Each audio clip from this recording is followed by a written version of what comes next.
Le politiquement correct est un label qui mêle à la fois la politique, la démocratie, la moralité, la rationalité, la légitimité et la légalité.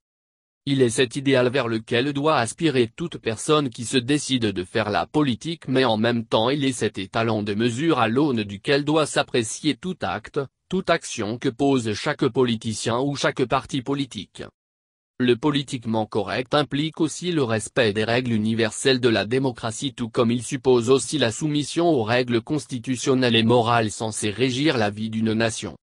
Mais dans un pays où tout est faisable comme la République démocratique du Congo, le politiquement correct, qui devait être la règle d'or pour tout acteur politique, est piétiné, dévoyé.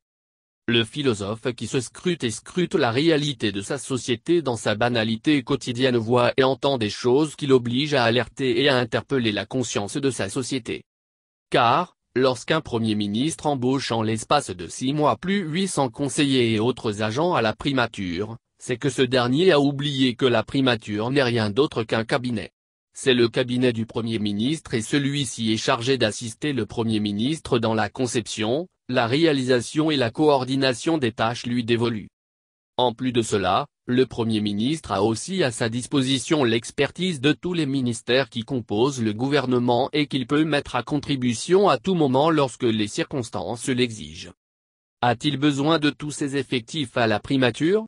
Pour justifier ces effectifs pléthoriques, le Premier ministre de la RD Congo évoque son côté socialiste, en ce sens que c'est une façon pour lui de résorber le chômage qui bat son plein au pays.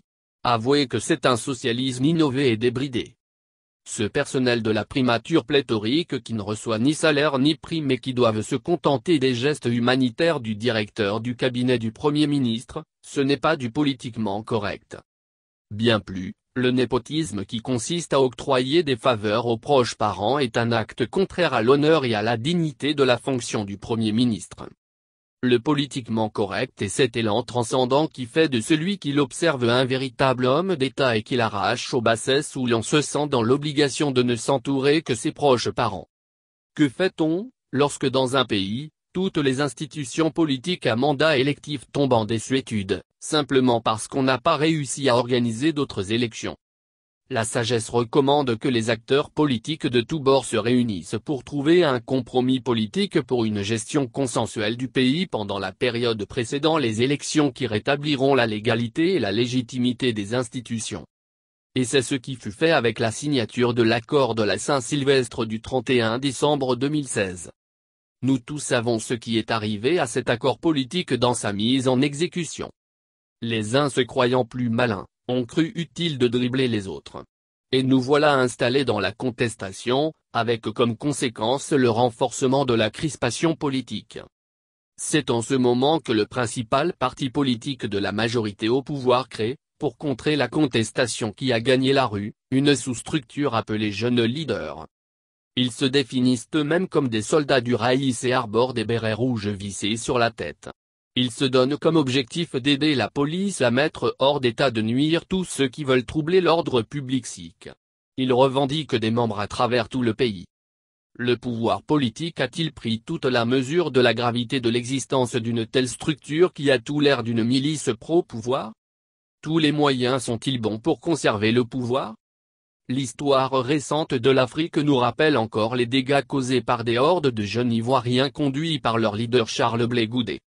Ce genre de mouvement peut prendre des allures graves dans ce pays où le chômage assigne en résidence plus de 80% des jeunes Congolais. Car tous ceux que le pouvoir a laissés à côté de la route et qui ont perdu tout espoir, sont facilement recrutables. Surtout si des promesses d'argent après des opérations sont brandies. La police congolaise s'est-elle brusquement essoufflée au point qu'il faille lui trouver d'autres forces de secours? Heureusement qu'il n'y a pas unanimité au sein du parti politique qui a monté cette milice qui se fait faussement appeler Jeunes Leaders, d'autant plus qu'un leader c'est un guide, un dirigeant. On n'est pas leader lorsqu'on a que des muscles à montrer. Enfin, le politiquement correct est cette pudeur politique qui interdit le politicien de descendre dans les caniveaux.